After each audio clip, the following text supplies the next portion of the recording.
my channel. On my channel today we are going to be introducing a very special guest because I need a new way to pick my books, okay? And I can't keep relying on myself because I'm a mood reader and I'm a procrastinator, and there are so many books on these bookshelves that have sat there for months and I just haven't picked them. And there's no reason why. Like, I want to read all of them, but I just haven't done it yet. So I've come up with, hopefully, a foolproof way to get through some of the books I want to read, and also to introduce me to some books that I haven't got yet. So here's how it's going to go down. As you can see, I have turned around a bunch of books on my shelves, and these are the books that I haven't read yet. Some of these books are like brand new, some of these books I've had 2 years, like a long time. And so I need someone very special and hopefully fitting for Valentine's Day to pick these books for me. Hello. This is Ben. He's going to help me pick some books. We're going to do 2 ways. So the first way is we're going to go on this bookshelf. We're doing 2 ways? Yeah, we're doing 2 ways. On this bookshelf, you're going to pick one book. So the ones I've turned around, as I said, I haven't read yet. So I thought it'd be fun to blindly pick one of these books. And the second way we're going to do this, a bit later on, is we're going to hopefully go book shopping and you're going to get free reign. I'm more concerned about that one. The pressure is on, but at least at the beginning of this, you kind of know everything on here I want to read. So, just to give you guys a better look, this is what we're working with. So pretty much every shelf here has got some kind of books turned round. Obviously, I'm in the middle of some series, so if Ben was to pick a book that was within a series that I'm not up to yet, I'll just read the next book that I'm up to, if that makes sense. Although, I don't think there are many series here, so are you up to the challenge there? Absolutely. Do you have any thought process? I mean, you have no idea what any of these are, so I guess it kind of just is No, it's completely random. I'm just thinking about maybe the size of the book that you might want to read. Okay, I appreciate that. You read Intermezzo was quite large, wasn't it? It was kind of large, and it was a chore. If it helps you, I'm currently reading, I'm reading a fantasy book, and I've also I'm also kind of reading a romance. Am I allowed to look at these, or is that cheating? I mean, it's kind of cheating. You could pick 3 and then pick from those 3. Like, do No. Let's just gut feel it, yeah. Probably, do you like have a very small memory of what it normally looks like? No, I don't, not at all. And I think I'll go for this purple page because it's so unique. Okay. What is it? It is Divine Rivals by Rebecca Ross. That's actually such a slay because I really want to read that. I think I was there when you bought this, actually. You was? This is the one we're going for, guys. Yeah! Okay, no, that's perfect. Are you going to tear all of these back round now? Yep. Do you have any ideas what this is about? Absolutely not. I don't really either, but it's basically about 2 people in a war and they're are they journalists?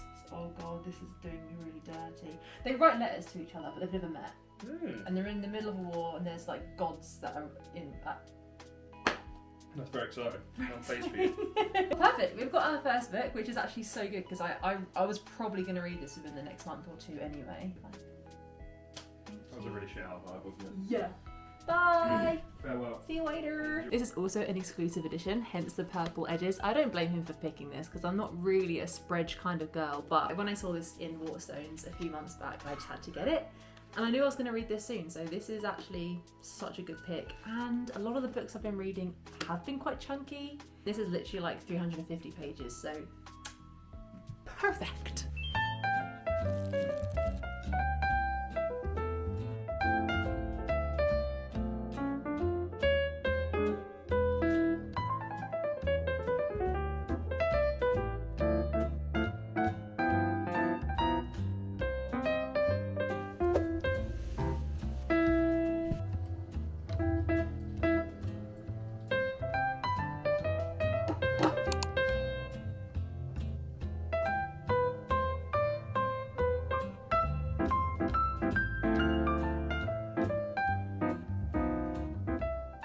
I'm loving Atty, who is like Iris's friend in this book. She's just so fun. She's iconic. She's so kind. Yeah, I'm a big fan of Atty.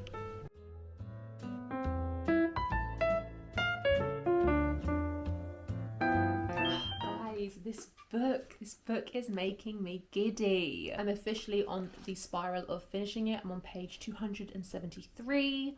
There's, I think, 350 pages, so I'm just going to binge the rest right now. I'm having the best time. It's literally just getting better and better and better and better, and I'm just so impressed with Rebecca Ross's writing. Because I was just thinking about it, like a 350 page book, like it's a substantial size, but in reality, especially in the fantasy genre, a 350 book is quite small. I'm reading this book and I'm like, it just feels like I've been reading it for ages, not in like a bad way. It feels like I've read and absorbed so much, and I haven't. But the way that Rebecca Ross has written this has just been so clever and vivid and magical, and it just feels like I am fully in this world right now and within Iris and Roman's story, and I don't really know what to say. I've come on to update you guys, but I'm just having like such a good time with it. Absolutely obsessed with Roman. I'm obsessed with their relationship that they've got, the letters, actually even the war setting. I feel like that is adding so much more emotional depth to this book with everything that comes with war and the terror and the loss and the grief and the pain. It is just the perfect blend. I'm scared to read the last part because I just feel like at the moment, like it's not going great. Like the war and everything is really not the best. But in regards to where Iris and Roman are now, like emotionally and as a unit, like things are going well, and I'm scared for them because I just feel like, I know this is obviously a duology and something's got to go wrong in these last few pages. I don't know if it's going to be a thing with them two that goes wrong or a thing with just Iris or just Roman. Like I don't know, because there's so many things I feel like that could happen, and I'm worried, but I'm very excited to just sit there now and finish this.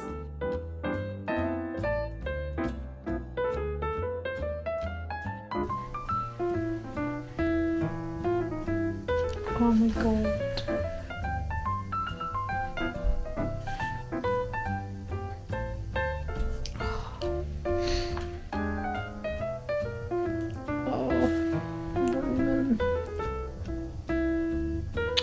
Oh. No, stop.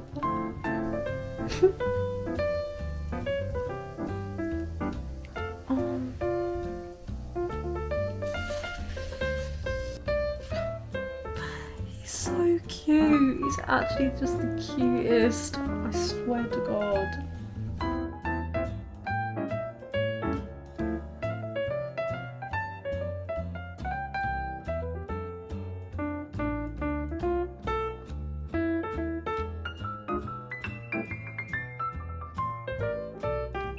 It is about time I talked to you guys about Divine Rivals, because I have officially finished this and I loved it. I settled on a 5-star. I was debating it and then I thought, do you know what, just why not? Like, I feel like I enjoyed every part of this book. I loved the characters. I think Rebecca Ross writes like an absolute genius. Had me giggling, kicking my feet. It was just the gift that like kept on giving. Just when I thought that it was like sitting at a certain place, it just got better and better and better. As I say, I feel like Rebecca Ross's writing is so genius and so beautiful and moving. Like some of the sentences in this book, I'm so angry that I didn't end up tabbing it. There were so many sentences that literally floored me and I was like, oh my god, like what beautiful writing. Another thing that got me about this is the fact that for a fantasy book, like it isn't that big. Like 350 pages for a fantasy is not that crazy, but it felt like so much more and like longer, which might sound like a critique, but it's not, because I just don't know how she managed to write such a compelling, deep, moving story that had you so invested and connected to characters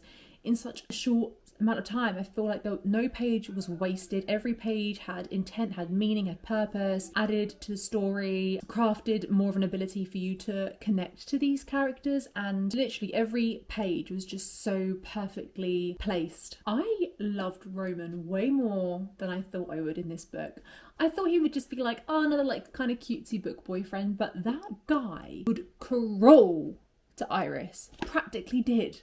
Okay, practically he did crawl. I loved him. He's got the perfect blend of like the banter, a little bit of like cockiness, but he cares so deeply for her on like completely new levels that just had me like, you know? And the way this ended That freaking epilogue, man. I am so excited to read Ruthless Vows, and I'm so glad I haven't got to wait long. I actually assumed the paperback was out already. It's not, but it comes out next month, and I'm gonna buy it so quickly and finish this duet because I freaking need to know how this continues and how it ends. I finished this actually a few days now since I'm filming this, and I've been thinking about it every single day. I've heard a lot about Ruthless Vows and how it is a bit more politics heavy in regards to the gods, and maybe the romance takes a bit of a backseat. I'm hoping it doesn't take too much of a backseat. From the little taster of the gods and the war that they're having from this book, I'm definitely a lot more intrigued now to figure out a bit more about that, get a bit more of the lore, understand it a bit better. We did, towards the end of this book, get a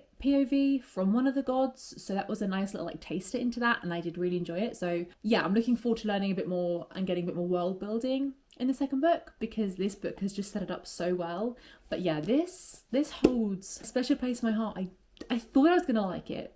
I did, but I did not think this would be a 5-star. So this was a fantastic pick from Ben. Now, as I'm filming this, we've actually already been and done our Waterstones trip. So I already know what the second book that was picked was. However, I'm going to insert this footage here so you can watch the chaos. Was it chaos? I mean, it felt a little bit chaotic, but the trip that we took to Waterstones to find my second read of this video. Time to start the assignment. Okay, so I figured we'll just do the tables. But there's so much stuff. So don't worry about the shelves, because otherwise I feel like that would be really overwhelming. But there's obviously tables like in all the genres. I'll let you wander and just ponder. Haven't got to talk about it.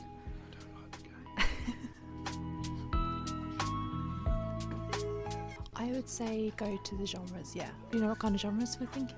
I don't think I could even name a couple of genres if you asked me to. I'm not sure that is my taste. Never know, mate. You never know. This is the whole point. Ooh, Quicksilver.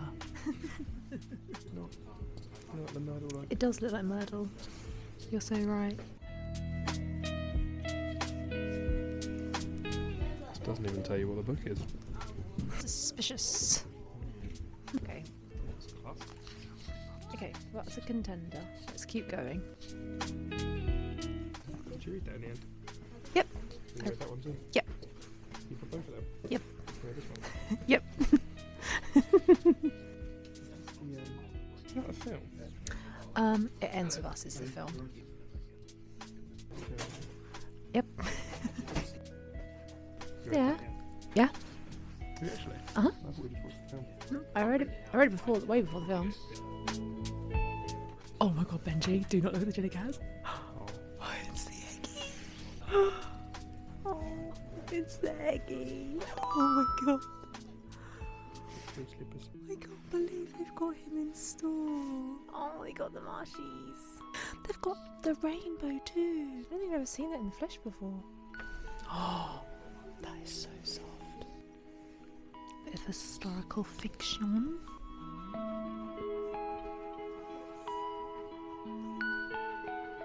I've read the first one, Emily Wilde's Encyclopedia of Fairies. Did you rate it?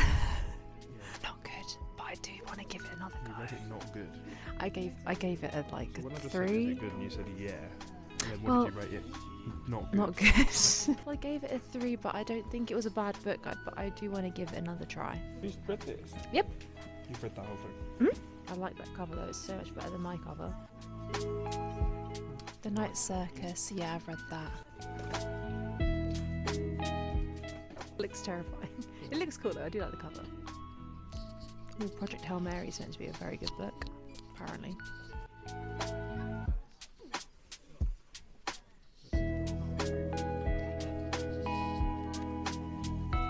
I have read that one that you watched on the BBC. This is the second one? Oh yeah. Wait, why is your Divine Rivals purple and that one isn't purple? I got a special edition. You read this one? I haven't. I've actually never heard of that before. Have you heard of the author? Dogs. No, I haven't. What is Rebecca Ross write? I've seen that all over. My rivals. Never heard of this one though. I know she's written a few other things. If you've got 2 that you want to pick, go for it. Gonna go pick that one. For the second chance. I'm down for that. I do really want to give it another go. And the third one comes out soon as well. Just can't get it out of your head, huh? Death in the Arctic and Map of the Other Lands. Yay! Oh, well done. I think that's a good selection because I really want to read this one, and that one I would never picked up, but maybe it'll be really good, so. And in the end, Ben decided to go for 2 books. We've gone for Emily Wilde's Map of the Other Lands and Death in the Arctic. Both very, very, very, very different books. One that I've heard of, one that I've never heard of, one that I wouldn't normally pick up, and one that I did want to get to at some point. So I felt very spoiled to have 2 choices. I've decided to go for Death in the Arctic because this is a lot more intriguing, I feel, for this video. The whole point of Ben being able to pick my reads was for him to just go on his instinct and what stuck out to him, and this is something that would never have stuck out to me. Something that I would never have read unless someone had picked it out for me. So I think this is going to be an interesting experience already from the fact, even though this isn't crazy, but it's a male author, and typically I don't read from many male authors. I've definitely read from some in the past that I've really enjoyed, but you know, most of my books do tend to be from women, so really that just intrigues me, reading from a more of a male perspective. And also this book tackles, the main POV in this book is a girl, so it's a girl written by a man, which I always find intriguing as well. It's basically about a novice travel writer called Chloe, and she's just trying to make ends meet. She's trying to get her foot in the door in the kind of travel blogging industry, and she out of the blue somehow gets invited onto this luxury aircraft that's being taken basically for its first trip before they fully release it to the public. So it's kind of like a promotional trip, if you like, before it's open to everyone else. And the aircraft is going to the North Pole. It's boasting like the most incredible views and like wildlife and all that good stuff. But whilst on this really small, compact aircraft, someone is murdered. So we have got a big mystery on our hands. Never typically very good at solving mysteries, but I'm definitely intrigued to see how this one goes.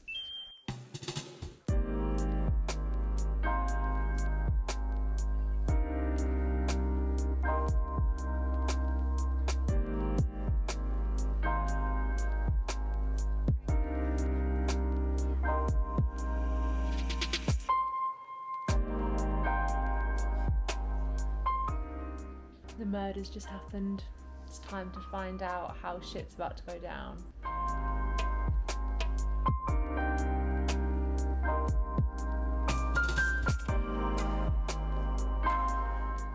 I've just sat down to finish Death in the Arctic. I've literally got like 30 odd pages left, and I think we're about to find out who the killer is.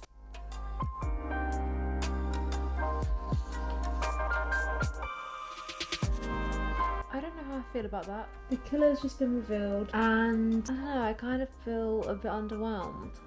But then also I haven't been like obsessed with this book, so I feel like regardless I would have been pretty underwhelmed anyway. But yeah, I'm kind of underwhelmed.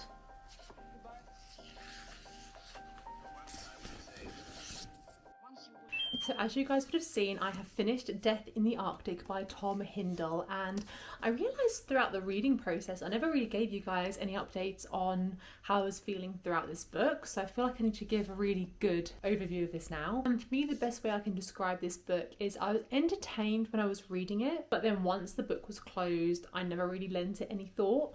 So I've settled on a 3-star rating for this. There was quite a large cast of characters. We're following all sorts of POVs, mainly Chloe, the travel blogger that I've mentioned before, but we're also following the CEO of the aircraft, the staff on the aircraft, so stewards and bartenders and chefs. We're also following friends of the CEO and some of their partners, other influencers. Like, there's a lot of people on this aircraft throughout this book, and we do get to delve into multiple different POVs. The mystery was kind of intriguing. Obviously, we know from the title that someone is gonna die. We obviously don't know how and who's done it, all that good stuff. So the death happened, I'd say, almost perfectly central, like pretty much at the midway point is when the death happened, which a part of me was like, is that too far into the book? Kind of, but then I because there's so many different characters, I didn't mind kind of learning about them, what they do, motives,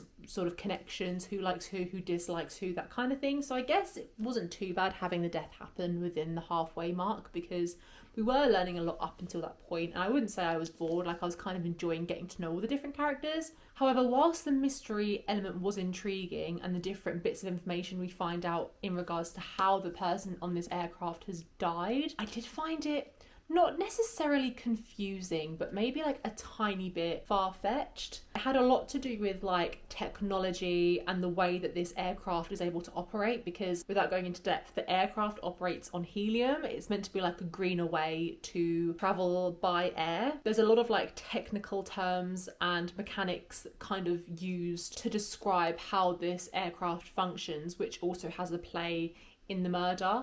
And that was just like, yeah, a little bit confusing. It just kind of went over my head a little bit, which made me feel a bit more detached from the mystery, because I just feel like I couldn't really fully comprehend or compute how things actually happened. But at the same time, that did make it kind of innovative and unique in that sense, because I don't think you could read many other mysteries that kind of take place in that sense. However, I think by the time the killer was revealed, I was kind of like getting a bit bored, and as I say, with the struggle of understanding the full extent of this murder, it was kind of getting to a point where I was like, okay, I just kind of want to know who did it and move on. But then when we did find out who did it, I was kind of underwhelmed. I didn't really feel any particular kind of way. And then the full-on conclusion at the end for me just felt a little bit silly and unnecessary. So it was kind of swings and roundabouts. I would say the first half for me was ironically better than the second, even though the second is when you're actually delving into the mystery. So go figure. I thought that makes no sense. But I'd say the pacing was good. There wasn't really any gaps in plot that made it really boring. It didn't like divert into other places. Like, it all kind of flowed and made sense structurally. I don't know, other than that, it was just a bit underwhelming. But I mean, it was entertaining for the most part when I read it. But yeah, I don't think I'm really going to give this any thoughts now that I finished it. But that is the end of today's video, guys. I hope you enjoyed it. I really liked having Ben pick these books for me. I feel like it's got me to read two books that are so different. Divine Rivals, I definitely knew I wanted to read really soon, but knowing me, I divert from so many books all the time, so when I actually would have got to it could have been ages away, and I'm so glad that I got to read that. I loved it. And the same with Death in the Arctic. I don't always reach for mysteries. I often only really read books I've heard about or seen on social media, which I really want to get out of that habit. I really just want to go into a bookstore at some point and just pick up books that look and sound slightly appealing, and I feel like this has given me the motivation and inspiration to do that, because whilst I didn't adore the mystery book that Ben picked in this video, I still enjoyed it, and it's definitely reminded me that you don't have to see a book hyped up on social media to enjoy it, to give it a chance. Like, there are hundreds and thousands of books available to us, and not all of them are going to get the limelight online. So I definitely want to make more of a point of just going into a bookstore with no real intention of what I want to buy and just seeing what catches my eye. If you did like this video, please like, comment and subscribe, and I will catch you next time with a brand new one. Bye friends.